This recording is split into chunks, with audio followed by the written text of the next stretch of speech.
Israel Hamas के बीच जारी हमलों में जब से हिजबुल्लाह कूदा है तब से इस युद्ध की दशा और दिशा हिंसक हो चली है।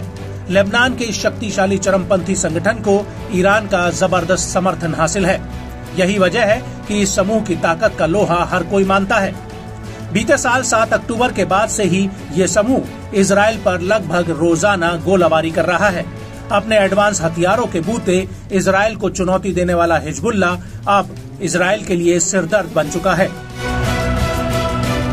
हिजबुल्लाह के बढ़ते हमलों के बीच इजराइल ने लेबनान पर भी हमले की तैयारियां तेज कर दी हैं।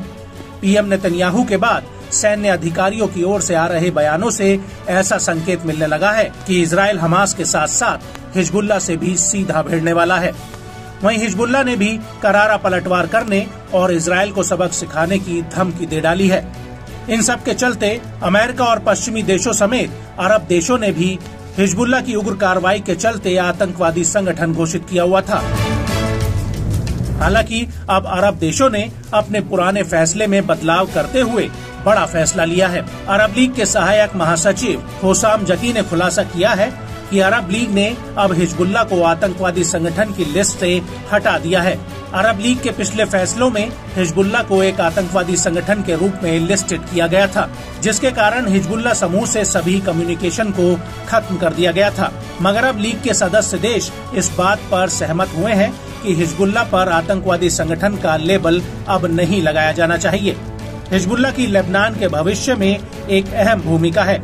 अरब लीग आतंकवादी सूची नहीं रखता है, सक्रिय रूप से इस तरह की संस्थाओं को नामित करने की कोशिश नहीं करता है।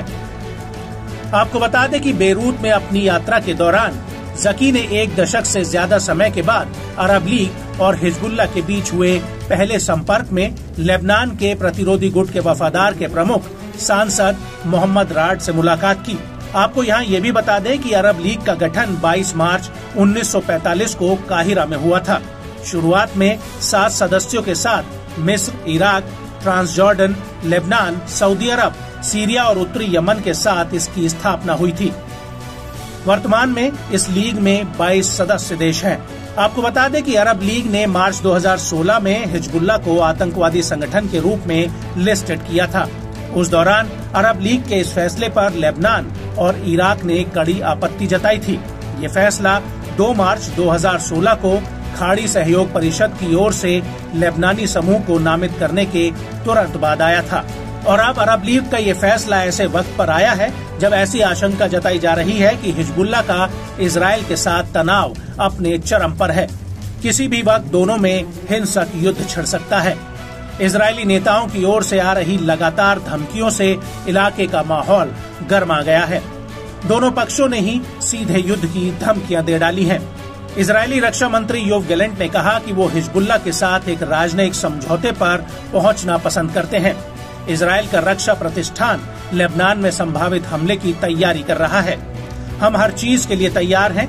हम अपनी डिफेंसिव और एग्रेसिव दोनों ताकत के लिए तैयारी कर रहे हैं।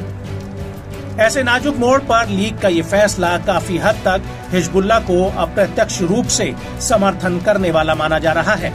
हिजबुल्लाह की बढ़ती सैन्य ताकत भी इसकी एक वजह मानी जा रही है। लेबनान पर जिस तरह से हिजबुल्लाह समूह का कब्जा बरकरार है, जिसका असर भी अरब देशों के इस फैसले पर साफ तौर से देखा जा सकता है।